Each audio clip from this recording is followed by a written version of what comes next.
Hi friends,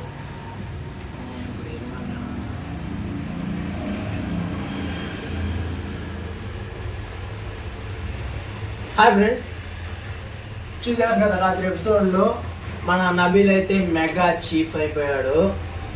అసలుకి ఈ యష్మి ఎంత దరిద్ర ఆలోచనలు అంటే, ఒకసారి ఒక వీక్ ఏమో అలా పాజిటివ్గా ఉండాలని ట్రై చేస్తుంది, కానీ తనలో ఉన్న నెగిటివ్ ఉండనేది కదా, నటిస్తుంది కదా, ఉండలేదు. దానిలో ఉన్న నటన బయటకు వచ్చేస్తుంది అనమాట, ఒరిజినల్ బయటకు వచ్చేస్తుంది. జస్ట్ తన ఫ్రెండ్స్ అని కన్సల్ట్ చేయొచ్చు కదా, అది ఒక్క పాయింట్. తను ఒక్క పాయింట్ కన్సల్ట్ చేయొచ్చు, తన ఫ్రెండ్ కదా, అంత ఫాస్ట్గా చేశాడు కదా. అంటే ఈ మా టీవీ స్టార్ మా బ్యాచ్ ఒకటే టాస్కులు గెలవాలా, మిగతా వాళ్ళు గెలవకూడదు. గెలిచినా కూడా వాళ్ళకి సంచాలకుగా వీళ్ళుంటే వీళ్ళే సపోర్ట్ చేయాలా.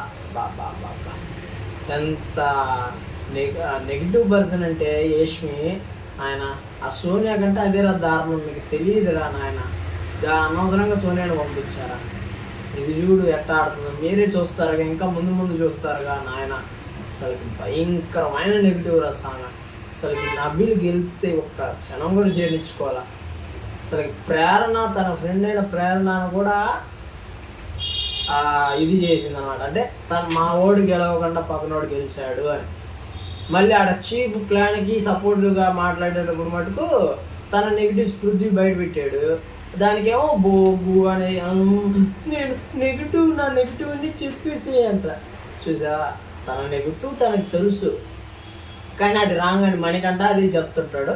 దానికి ఈ మణికంఠ ఎవడు పక్కన సపోర్టు. ఇప్పుడు పలానా యష్మి గురించి మాట్లాడితే పలానా ప్రేరణ వస్తుంది,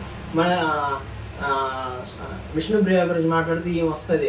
అలాగా మణికంఠను మాట్లాడితే ఊడు రాడు, వాడిని డిఫెండ్ చేసుకోవాలి. కాబట్టి ఏం ఆలోచిస్తున్నాడు వాడికి అర్థం కావట్లేదు మాకు. యష్మి మటుకు నెగిటివ్ 100% నెగిటివ్ హౌస్లో. అది ఇవాళ video. Please like and share and subscribe చేసుకోండి.